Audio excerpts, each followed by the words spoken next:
Irene Pilato aderisce alla Democrazia Cristiana, una carica di Presidente del Consiglio di Realmonte, quindi Realmonte continua ad avere, diciamo, varie adesioni alla Democrazia Cristiana.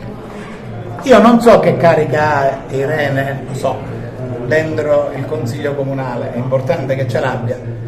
So che c'è una donna straordinaria, impegnata nel sociale, impegnata nella vita istituzionale.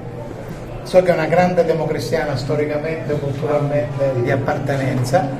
So che è una che ci aiuterà a far diventare sempre di più la Democrazia Cristiana un partito che accoglie tra le sue fila tutti quelli che hanno voglia di portare un contributo vero e un contributo di presenza al servizio delle persone che hanno bisogno. Lei lo fa già per lavoro, per professione, per passione, adesso sa che lo farà anche perché questo è un partito di valori e i valori che lei quotidianamente difende e propugna nella sua vita professionale diventeranno anche i motivi del suo impegno politico nella Democrazia Cristiana. Questa è la cosa più importante, oltre alla sua carica politica che certamente c'è e che noi apprezziamo. Io ho deciso di aderire alla Democrazia Cristiana per diversi motivi. Questa è una scelta che viene da lontano, da quando il presidente Cuffaro ha voluto ricostruire un partito dalla tradizione straordinaria. È una scelta che è maturata lentamente e di cui oggi sono pienamente consapevole.